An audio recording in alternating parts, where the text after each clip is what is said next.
Hello and welcome to all you Leos. Welcome for your monthly horoscope for Leo for July 2019. And for some of you, the early Leos, happy birthday. Happy birthday. Now, what is going on? This is a very important and intense month for most of the signs, but not for you. You are a fixed sign. So, and you're going to have Mars in your sign. Wow. Which has, if you want to create a bit more new rules there, it's the time for you to do so. And I'll talk about that in a minute. But the eclipses and all of that are not really happening in key areas of your life. So that's why it's not going to be so, intense and transformative. Although it's energy, of course, and it's going to work out somewhere in your horoscope. So let's have a look. And remember, you are the captain of your own ship. And you're watching these monthly horoscopes. So some of what I'm gonna say is and other things is so keep that in mind, of course, because it's general horoscope is not tailor-made, so you have to be very careful with what you take in.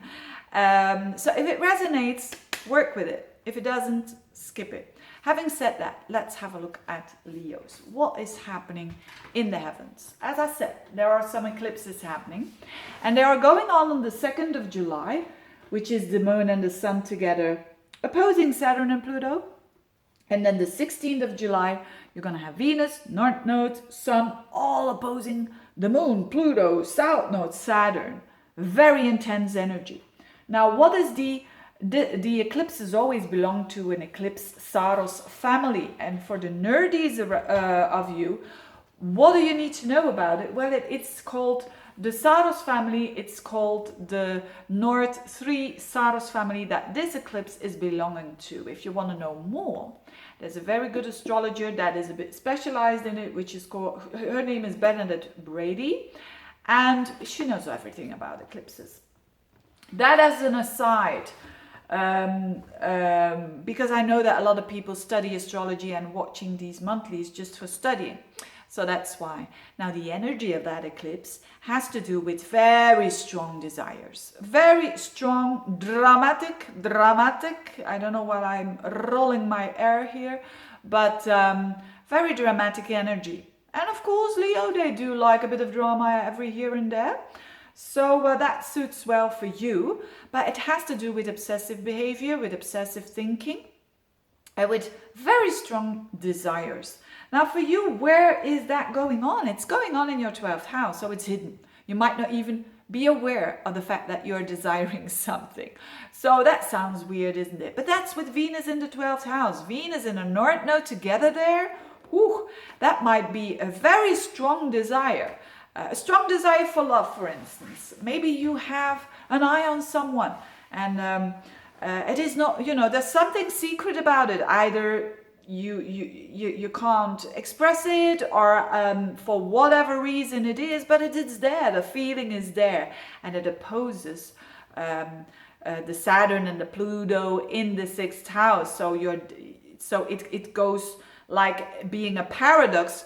You want it, and at the same time you're scared of it. That's the energy. So but it's all happening behind the scenes. So it could be to come to that example of love, it could be that you're dreaming about a love, dreaming about a love life that you might not have at the moment. That reality is you need to work hard, and there are things that need to be changed at work, but it's difficult for you, or these two things seem very incompatible, but it is what it is. So it's no use to force it. It's no use to, with Pluto, you can't reason with it. I mean, we could say, let go, but let go, as it might be a very good advice there. We can't do let go. It's something that happens to us. We can't work on it. And if we tend to force the way that we say, I have to, let's say for instance that you're thinking about someone and it's not possible, and you say,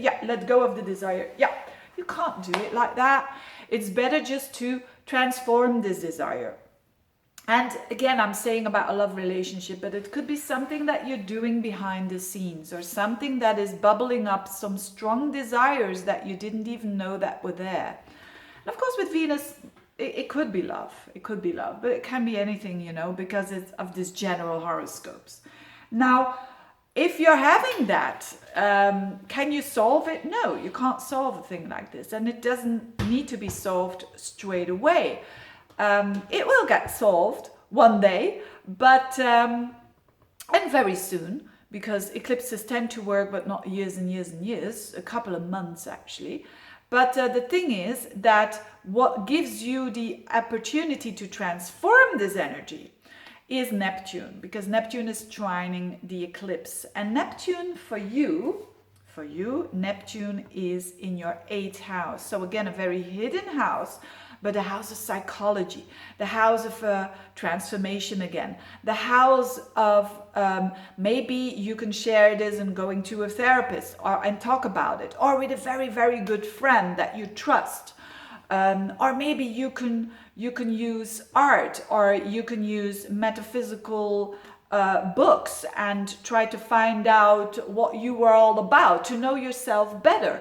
If you transform it that way, you're doing something with this energy. You're not suppressing it, because that's the negative side of Venus opposite Pluto. When you start to suppress, it comes out in another way that you don't really like it to be. So express those feelings of desire. Have a look at what you truly desire. If you're saying, I don't have any desire, then it's a good time to explore that. And it's very deep this month for the Leos. And but at the same level, you're having Mars in your sign, so you want to go forwards, you want to start new things, but it's good, of course, to know what you desire on a very deep level. So actually, bottom line is for the Leos, what do you truly desire? What is the desire the desire under the expectation, so to speak? Because you can have an expectation of something, but what is the true desire that you want? Maybe you want to be successful in work, but what is the truly intention, desire underneath? And it's good to explore that.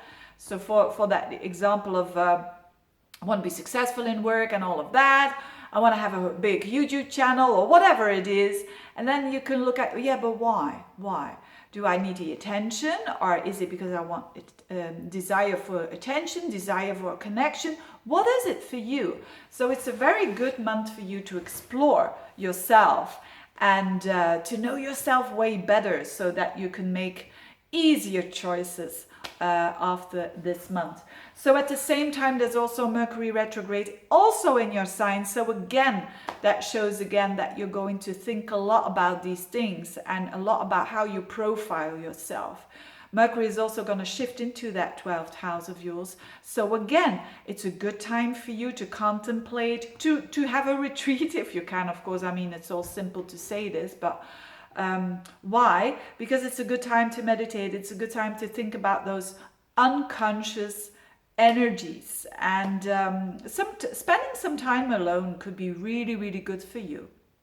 Even if you're someone who really doesn't like it, just try it out. Try it out to go for a walk at the seaside just by yourself, and it will give you some ideas and some new reloading of the batteries for the future. So very interesting month for you Leos. Enjoy it. Thank you so much for watching, and I see you next month. Bye bye.